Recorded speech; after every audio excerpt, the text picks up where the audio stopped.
जय श्री कृष्ण। मैं आचार्य ज्योति स्वागत करती हूँ आप सभी का वैदिक एस्ट्रो केंद्र में। दर्शकों, आज हम बात कर रहे हैं जुलाई के मासिक राशि फल के बारे में और उसी श्रृंखला में आज बात करेंगे मिथुन राशि के बारे में। मिथुन राशि जिसका स्वामित्व है बुध के पास, जो वायु तत्व की राशि है और डुअल नेचर जिसका है, यानी द्वि स्वभाव जिसका है। बेसिकली इस राशि के जो जातक होते हैं उनका इंटेलेक्ट, उनकी जो बुद्धि होती है बहुत अच्छी होती है। कम्युनिकेशन की भी जो क्षमता होती है, जो कैपेसिटी होती है बहुत अच्छी होती है। क्रिएटिविटी भी बहुत अच्छी होती है। और क्योंकि द्वि स्वभाव राशि है तो मल्टीपल टॉपिक्स में, मल्टीपल सब्जेक्ट्स में भी इनका इंटरेस्ट होता है। यहाँ पर मल्टीपल चीजों की हम बात कर रहे हैं, देखिए ये ना मिथुन राशि के लिए सबसे बड़ी शक्ति भी बन सकती है और चुनौती भी। क्योंकि जितना तेजी से ये जातक सोचते हैं उतनी तेजी से बदल भी सकते हैं। तो यहाँ पर ये जो जुलाई 2026 का महीना है, बेसिकली इसी द्विस्वभाव यानी इस दोहरेपन का चरम पर जा सकता है व्यक्तित्व। यहाँ पर जो परिणाम है वो यहाँ पर, क्योंकि द्विस्वभाव की जो स्थिति है यहाँ पर लग्नेश की स्थिति की वजह से, क्योंकि बुध का स्वामित्व है, द्विस्वभाव राशि है, तो यहाँ पर ग्रहों की स्थिति आपके डिसीजन को बहुत ज्यादा प्रभावित करेगी। अभी आप ये चूज कर रहे हैं, लेकिन थोड़े ही समय में आपको लगेगा जो आपने ऑप्शन सेलेक्ट किया है, जो डिसीजन लिया है, वो सही नहीं है। तो इस तरीके का दोहरापन इस महीने आपको परेशान कर सकता है। चलिए थोड़ा सा इसको समझने का प्रयास करते हैं, पहले ग्रहों की स्थिति को। यहाँ पर सबसे महत्वपूर्ण चीज क्या है, जो अभी मैंने आपको बताई कि आपके जो लग्नेश है बुध, वो इस समय कर्क राशि में है, दूसरे भाव में है, गुरु और शुक्र के साथ युति कर रहे हैं। 7 जुलाई को वापस वो आपके लग्न में प्रवेश कर जाएंगे, यानी मिथुन राशि में आ जाएंगे।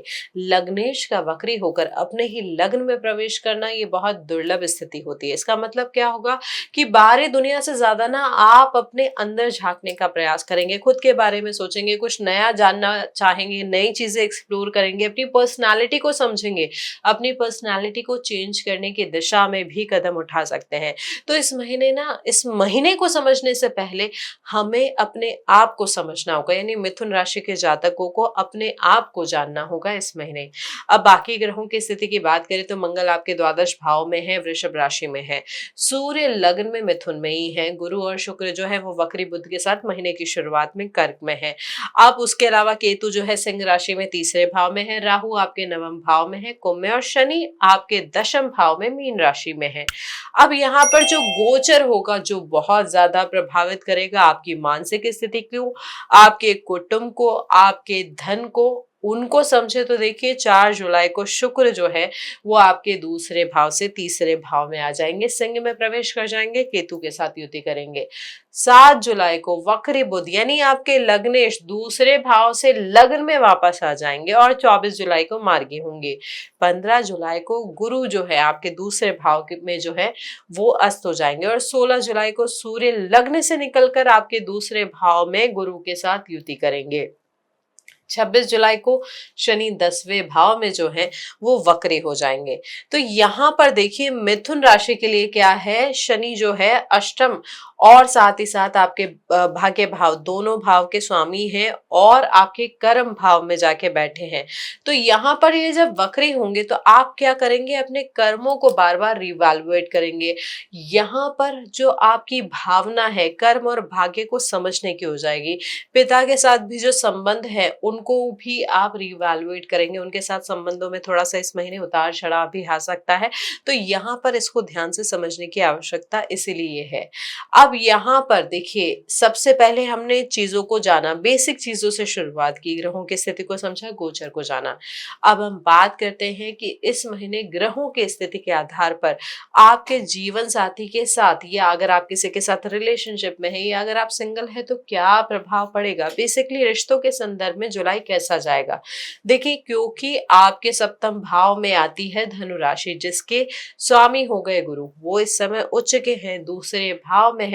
तो यहाँ पर ये स्थिति बहुत महत्वपूर्ण है। क्यों? क्योंकि आपके स्पाउस का इन्फ्लुएंस आपके कुटुंब पे, आपके परिवार पे बहुत ज्यादा होगा, धन संपदा पे बहुत ज्यादा होगा। जो जातक सिंगल है उनके विवाह के भी बहुत अच्छे योग बन रहे हैं और वो योग पारिवारिक सहमति से बनेंगे।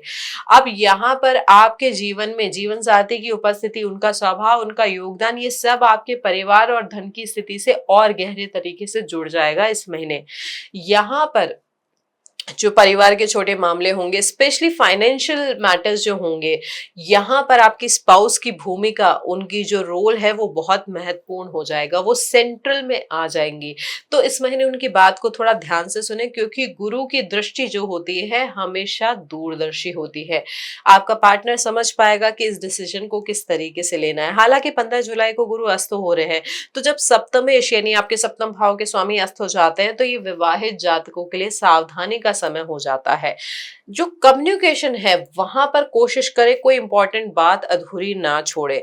वैवाहिक मामलों में यानी डिसीजनिंग में जल्दबाजी ना करें। शांति और विवेक इस समय सबसे बड़ा उपाय होगा हमारे विवाहित जातकों के लिए इस महीने।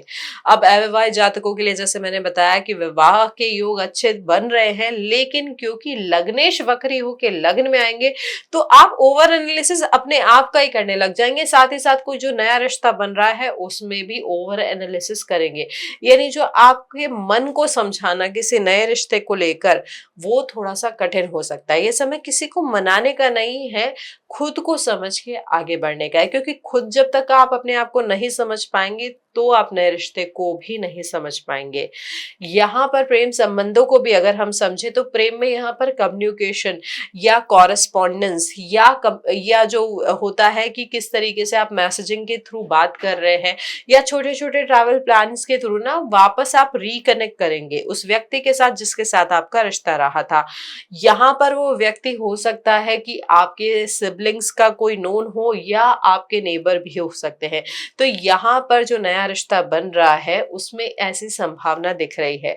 अब यहाँ पर पारिवारिक दृष्टि से भी बात करें, तो क्योंकि कुटुंब भाव में गुरु है, शुक्र है और वक्री बुध है, और यहाँ पर सबसे महत्वपूर्ण है कि तीसरे भाव में केतु है, तो यहाँ पर ना अजीब सी दूरी का अनुभव भी आपको हो सकता है। ये डिटैचमेंट नहीं है, लेकिन ये एक आप इसको इमोशनल वो कह सकते हैं इंटरवल, जो समय के साथ धीरे धीरे भरेगा। तो ये जो जुलाई का महीना है कुछ इस तरह की स्थिति दिखा रहा है। अब यहाँ पर एक और महत्वपूर्ण चीज जो है, शनि भी आपके सप्तम भाव को दृष्ट कर रहे हैं, उसके अलावा बाकी और ग्रह भी, क्योंकि मंगल भी दृष्ट कर रहे हैं।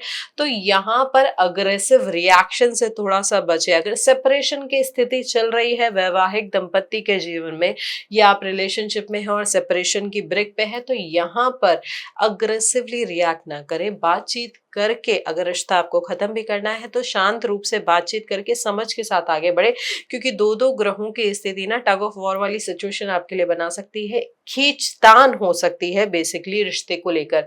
तो यहाँ पर सामंजस्य बनाए। सेपरेशन के योग जो है वहां पर लीगल इश्यूज या लीगल प्रोसीडिंग्स जो है उसमें बहुत ज्यादा इन्वॉल्व ना हो, वो चीज दोनों के लिए ही उचित नहीं होगी। अब यहाँ पर अगर हम आपके करियर को समझे, तो देखिए मिथुन राशि के जातकों के लिए दशम भाव में राशि आती है मीन, जिसके स्वामी है गुरु, जो उच्च के होके दूसरे भाव में यानी धन के भाव में बैठे हैं।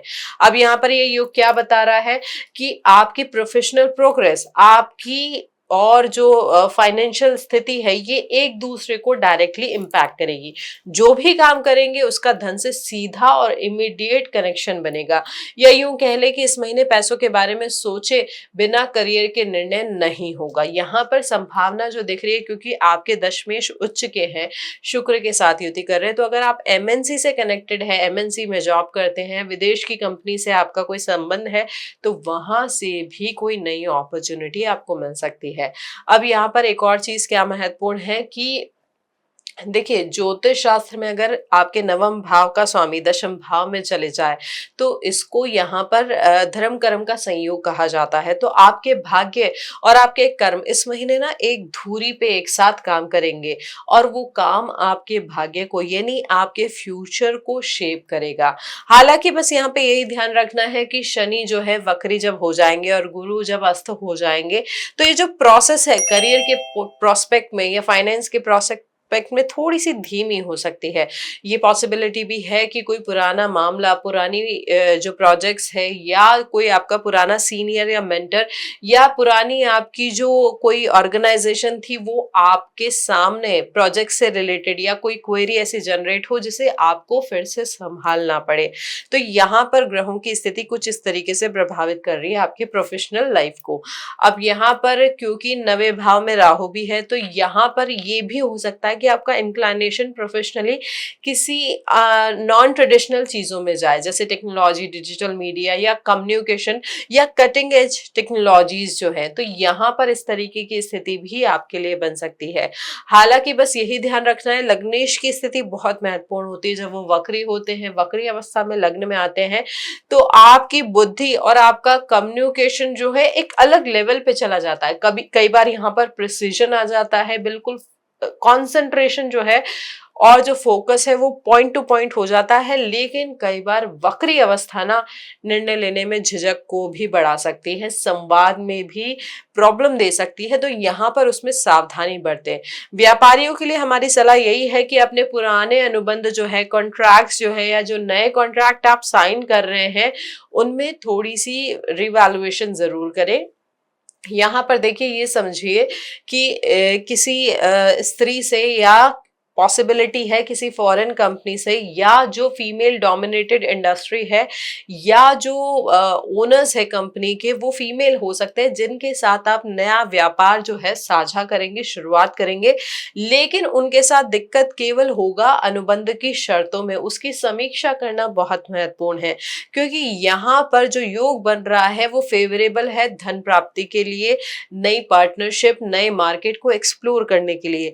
लेकिन जो ये युति बन रही है, आपको आगाह कर रही है कि अपने अनुबंधों की शर्तों को, अपने कॉन्ट्रैक्ट के जो रूल्स एंड रेगुलेशन या टर्म्स एंड कंडीशंस है, उनको प्रॉपरली रिवैल्यूएट करें। अब हमारे जो विद्यार्थी हैं उनके बारे में बात करें तो देखिए, यहाँ पर सबसे इंपॉर्टेंट चीज क्या है कि आपके लग्नेश की स्थिति, साथ ही शुक्र की स्थिति, क्योंकि शुक्र पंचम भाव का स्वामी है।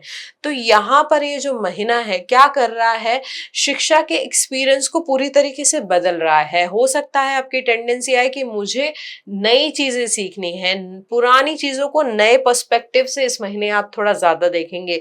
पिछले महीनों में जो विषय आपको डिफिकल्ट लग रहे थे, वो हो सकता है थोड़ा थोड़ा आपको क्लियर होने लग जाए। यानी यहाँ पर चीजें आपके लिए फेवरेबल जा सकती है।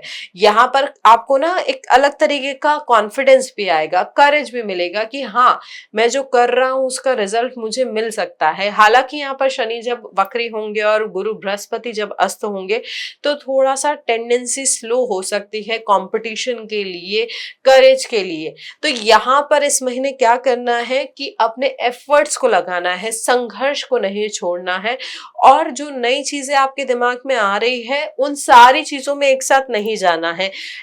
आपको ये देखना है, ग्रेजुअल फुटप्रिंट बनाना है कि स्टेप बाय स्टेप पहले ये कंप्लीट करना है, फिर ये कंप्लीट करना है। 24 जुलाई के बाद जब बुध मार्गी हो जाएंगे, तो आपका कंसंट्रेशन, आपकी मेमोरी, आपका फोकस, सब में सुधार आएगा, और जो रिजल्ट आप चाहते हैं, जो डिजर्व करते हैं, वो आपको मिलेगा। शेयर मार्केट में भी इसी संदर्भ में समझें तो देखिए, क्योंकि आपके पंचम भाव में कोई ग्रह नहीं है, 11वें भाव में कोई ग्रह नहीं है, तो प्रभाव यहाँ पर क्या आ रहा है, दृष्टि के आधार पर, स्वामित्व के आधार पर। देखिए, आपके जो लाभेश है मंगल, वो इस वक्त व्यय भाव में है। तो यहाँ पर शेयर बाजार से लाभ की संभावना दूसरे परिप्रेक्ष्य में दिख रही है, लेकिन खर्चे ज्यादा बढ़ सकते हैं। यहाँ पर अच्छी चीज ये है कि राहु आपके भाग्य भाव में है, तो बड़े और अचानक उछाल वाले संकेत आपको मिल सकते हैं इन्वेस्टमेंट से रिटर्न के संदर्भ में। लेकिन क्योंकि राहु के परिणामों में ना एक स्टेबिलिटी नहीं रहती, अनिश्चितता रहती है, तो यहाँ पर निवेश में समझदारी दिखाना बहुत महत्वपूर्ण होगा।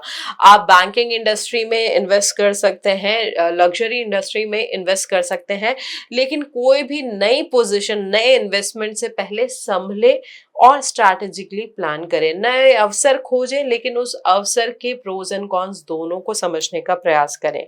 तो यह जो महीना है उसके अनुसार परिणाम आपके फेवर में दे सकता है, अगर आपने स्ट्रैटेजिकली इन मार्केट को ऑब्जर्व किया और उसके अकॉर्डिंग इन्वेस्ट किया। अब यहाँ पर हम आपके स्वास्थ्य को समझे, यानी आपकी हेल्थ के टर्म्स में बात करें तो देखिए, यहाँ पर ये जो महीना है, कहीं ना कहीं रोग या थकान ना पर्दे के पीछे बढ़ती जा रही होगी। ऊपर से भले ही आप नॉर्मल दिखेंगे, क्योंकि सूर्य आपके लग्न में है, तो पर्सनालिटी और ऑरा और आपका इम्यून थोड़ा ठीक होगा। लेकिन जैसे ही ग्रहों की स्थिति बदलेगी, तो सबसे पहले इफेक्ट आएगा आपके नर्वस सिस्टम पे। हो सकता है आप ओवर थिंकिंग करें, हो सकता है आपको नींद ना आए, हो सकता है मानसिक बेचैनी भी बढ़ जाए। यहाँ पर इसीलिए इस महीने अनावश्यक चिंता से दूरी बनाए रखनी है, थोड़ा अपने दिमाग को शांत रखना है। साथ ही अगर पुराने जोड़ों का दर्द है, हड्डियों में कमजोरी है, तो उसकी भी दोबारा उभरने की या बढ़ने की संभावना है। तो इसलिए इन चीजों का ध्यान रखें और कोशिश करें, अगर कुछ प्रॉब्लम थोड़ी भी बढ़ती लग रही है तो डॉक्टर से कंसल्ट समय पे करें। अब यहाँ पर धन की संभावनाओं के बारे में बात करें तो देखिए, दो गुरुओं की युति हो रही है आपके धन भाव में। तो यहाँ पर यह धन के विस्तार को दिखा रहा है और ये भी दिखा रहा है ये ग्रहों की स्थिति कि आपके इंटेलेक्ट से, आपके एक्शन से ना इस महीने धन बढ़ने की बहुत अच्छी संभावना दिख रही है। लग्न से निकलकर जब सूर्य आ जाएंगे, गुरु के साथ युति करेंगे, तो आपका कॉन्फिडेंस इस मटेरियल को एक्वायर करने में, इस धन के अर्जन को एक अलग ही गति देगा, एक अलग ही प्रभाव देगा। यानी किसी भी आर्थिक मामले में आपका जो दृढ़ता है वो बढ़ जाएगी और जो स्पष्टता है यानी जो क्लैरिटी है वो भी आपको मिल जाएगी। यहाँ पर ये जो समय है देखिए, 15 जुलाई के बाद ना गुरु अस्त हो जाएंगे, तो इस समय में जरूर आप बड़े निवेश को थोड़ा सा टालें। कोई जो ऋण है या संपत्ति के जो सौदे हैं उनको थोड़ा सा टालें, क्योंकि यहाँ पर एक और चीज जो है धन के संदर्भ में, गुरु यहाँ पर बढ़ा जरूर रहे हैं आपके धन को, लेकिन क्योंकि मंगल व्यय भाव में बैठे हैं लाभेश होकर, तो यहाँ पर खर्चे भी उतने बढ़ सकते हैं। स्पेशली मेडिकल फील्ड से रिलेटेड मेडिकल एक्सपेंसेस इस महीने आपके बढ़ सकते हैं, जिनके लिए थोड़ा सा मेंटली प्रिपेयर रहने का प्रयास करें। अब विदेश यात्रा के संदर्भ में बात करें तो यहाँ पर मंगल बैठे हैं आपके 12वें भाव में। मंगल कौन है? आपके 6ठे भाव के स्वामी और आपके 11वें भाव के स्वामी। तो यहाँ पर क्या हो सकता है, छोटी छोटी यात्रा होंगी, परमानेंट सेटलमेंट इतना स्ट्रांग नहीं है लेकिन यात्रा जरूर होगी। पड़ोसी राज्यों की हो सकती है, पड़ोसी देशों की हो सकती है। लंबी विदेश यात्रा उतनी ज्यादा स्ट्रांग नहीं है, हालांकि राहु क्योंकि 9वें भाव में है तो वो आपके सामने सडन अपॉर्चुनिटी लेके आ सकता है, लेकिन उसकी स्टेबिलिटी जो है, उस अपॉर्चुनिटी की स्टेबिलिटी थोड़ी सी डाउटफुल होगी। तो यहाँ पर इन चीजों को समझ के ही डिसाइड करें। देखिए, बेसिकली ओवरऑल विदेश यात्रा के योग अच्छे बन रहे हैं, लेकिन जो आसपास की कंट्रीज हैं उनके योग ज्यादा स्ट्रांग है। अगर आप दूरस्थ यात्रा यानी बहुत लॉन्ग जर्नी की सोच रहे हैं, परमानेंट सेटलमेंट की सोच रहे हैं, तो यहाँ पर उसमें थोड़ा सा भी समय दिख रहा है। तो देखिए दर्शकों, ये था हमारा विश्लेषण मिथुन राशि के जातकों के लिए जुलाई 2026 का। ग्रहों की स्थिति जिस तरीके से प्रभावित हो रही है, तो ये महीना बहुत महत्वपूर्ण साबित हो सकता है आपके लिए। इसलिए जरूरी है कुछ उपाय करना नियमित रूप से और श्रद्धा पूर्वक। सबसे महत्वपूर्ण है क्योंकि बुध वक्री भी है और लग्न में भी आ जाएंगे, तो बुध के उपाय करना। आप क्या कर सकते हैं? विष्णु सहस्त्रनाम का पाठ कर सकते हैं, गाय को हरा चारा खिला सकते हैं, छोटी कन्याओं की सेवा कर सकते हैं, छोटे बच्चों को या अगर किसी भी बच्चे को पढ़ाई में कोई सहायता चाहिए, चाहे स्टेशनरी से रिलेटेड या स्कूल में एनरोलमेंट कराने से रिलेटेड, तो उसका भी प्रयास करें। ये छोटा सा किया हुआ कार्य आपके बुद्ध की दशा को बदल सकता है, बहुत ही अच्छा संतुलन लेकर आ सकता है। अब यहाँ पर एक और चीज महत्वपूर्ण है कि आपके जो पंचमेश है, शुक्र की स्थिति, उनको भी थोड़ा सा अगर हम संतुलित कर लेंगे तो बाकी और प्रभाव भी अच्छा हो जाएगा। तो उसके लिए आप क्या कर सकते हैं? माता की आराधना करें, माता दुर्गा की आराधना जरूर करें और शुक्रवार को उनको सुहाग का सामान जरूर चढ़ाएं। योग की दृष्टि से भी इस महीने अनुलोम विलोम प्राणायाम करना आपके लिए श्रेष्ठ रहेगा। वो बुध और वायु तत्व की ऊर्जा को संतुलन देगा। तो यहाँ पर ये कुछ आसान से उपाय करके जुलाई के महीने में अपने ग्रहों के प्रभाव को और उनके परिणामों को संतुलित कर सकते हैं। दर्शकों, ये जो पूरा विश्लेषण था बेसिकली जुलाई 2026 का, ये जो महीना है वक्री अवस्था की वजह से, लग्नेश की अवस्था की वजह से हो सकता है सिचुएशन ऐसी आए कि आप चीजों को टालें, सच्चाई को टालें, लेकिन जब वो सामने आएगी तो जितना नुकसान कर सकती थी, अगर आप उसके लिए प्रिपेयर नहीं होंगे तो हो सकता है उससे ज्यादा आपको असहज कर दे, उससे ज्यादा आपको नुकसान दे दे। इसलिए 24 जुलाई तक, जब तक बुध मार्गी नहीं हो रहे हैं, तब तक प्रयास करें कि अपनी बातों को स्पष्ट तौर पे रखें, सशक्त रहें, अपना जो कॉन्फिडेंस है उसको ना खोएं। तो दर्शकों, ये संपूर्ण विश्लेषण जो है, आशा करती हूँ आपको अच्छा लगा होगा। ये वीडियो अगर आपको अच्छा लगा है तो इसे लाइक करें, शेयर करें, बेल बटन दबाकर चैनल को सब्सक्राइब ज़रूर करें और कमेंट में अपनी राय बताएं कि किस तरीके का प्रभाव अभी पिछले कुछ महीनों में आपने ऑब्जर्व किया है और वाणी यानी आपका कम्युनिकेशन आपके जीवन में कितना महत्वपूर्ण रहा है। हम कोशिश करेंगे, प्रयास करेंगे कि आपके हर प्रश्न का उत्तर दें। जय महाकाल।